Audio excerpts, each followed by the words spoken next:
Phone দিয়েছিলাম যে কালকে তো প্রজ্ঞাপন জারি হয়েছে তো সেই হিসেবে কি আসলে জাতীয় চার নেতা এবং শেখ মুজিবুর রহমান ওনারা কি মুক্তিযোদ্ধায় পড়বেন না সহযোগী মুক্তিযোদ্ধায় পড়বেন? না, ওরা মুক্তিযোদ্ধা তো।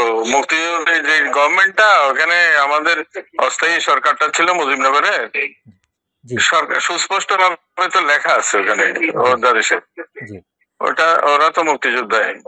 জি, কিন্তু ওই যে মুজিবনগর সরকারের যে সমস্ত কর্মকর্তা কর্মচারীরা ছিল, জি, তারা সহযোগী হবেন। আচ্ছা, কিন্তু যারা তারা কেউ যুদ্ধটা পরিচালনা করেছেন মুজিবনগর সরকারের যেটা সরকার সেই সময়ে, ওইটা তো মুক্তিযোদ্ধাই। আচ্ছা, ওখানে তো লেখা আছে, মুক্তিযুদ্ধের সংজ্ঞার মধ্যে সুস্পষ্ট লেখা আছে। জি জি, কিন্তু ওই যে অনেকে আবার বিতর্ক করার চেষ্টা করছে বা অনেকে বলার চেষ্টা করছে, এই জন্য তো মিসলিডিং। আমি সকাল থেকে এগুলি বুঝতেই পারছি না। এটা উচিত ছিল না। দরকারটা কি এই সমস্ত বিতর্ক গুলো করার?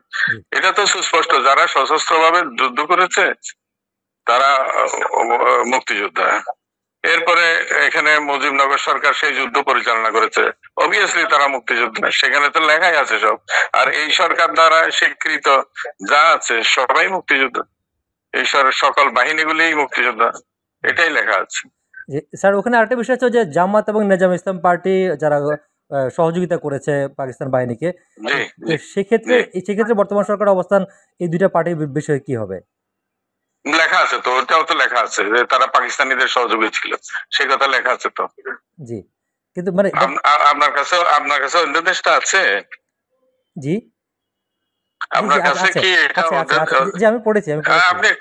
আপনি একটু পেজটা উল্টে দেখেন, পড়েন, ওখানে সুস্পষ্ট লেখা আছে। আচ্ছা, ঠিক আছে। এরা সহযোগী ছিল পাকিস্তান সেনাবাহিনীর, কোনো সমস্যা নেই। আচ্ছা, এগুলি দুইটা, একটা কোনো স্ট্যাটাসও পরিবর্তন করা হয় নাই, এটা সবার সমান মর্যাদার।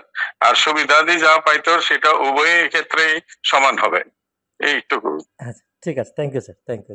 জি, ভালো থাকবেন।